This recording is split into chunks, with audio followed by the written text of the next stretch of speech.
Hi, this is Becky Gromlich from the Watercolor Classroom and Tuesday's Tips. Today we're going to talk about what happens when you've lost some of the glow that you wanted to have and your whites, you've lost a bit of your whites, and how to fix that. So this is my photo and this is my painting, and it's not terrible like it is, but it could be better. And so I'm going to work a little bit on some of these spots where the glow just got a little bit lost. Some of these are fine, and I've worked on other ones already, but I'm just going to do a little bit of lifting and soften some of these spots. These flowers are very soft looking, and I'm actually pushing into the paper like that. It's a little hard on your brush, but I'm not using one of my really expensive brushes for this. So that's softened that edge a little bit.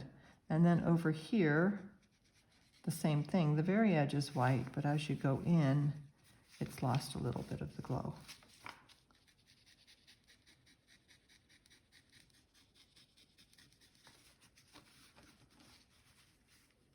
All right, this petal here, just gonna soften it right here underneath.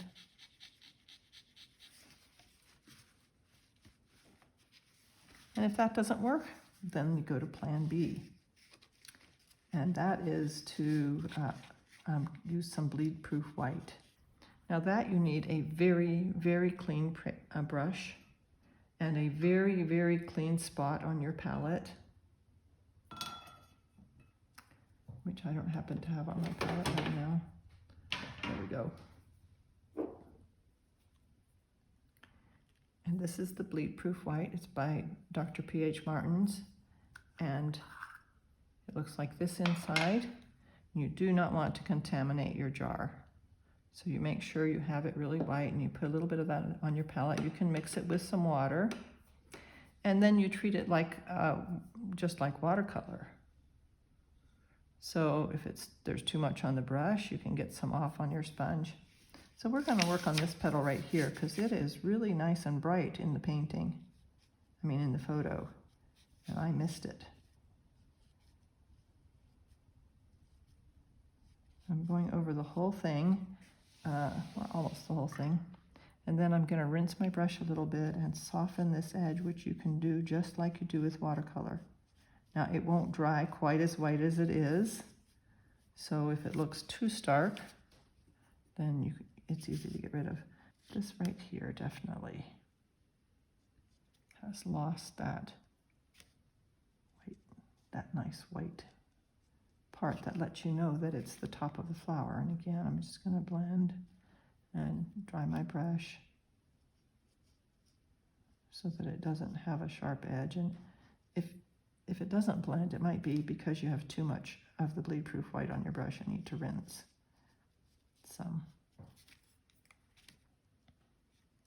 Over here, this glow could be wider.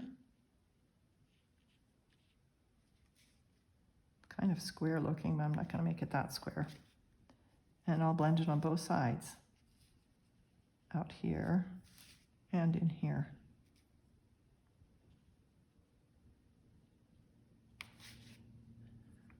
And then there's little bits of it out here.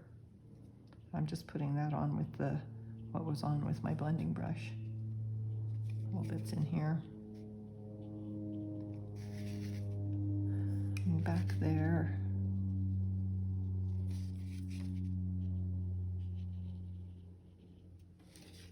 So you can see you can rescue a lot of things with bleed-proof white. You won't be able to enter it into any contests that have transparent paint only, but it works. I hope you like my video and press subscribe. Thanks for watching.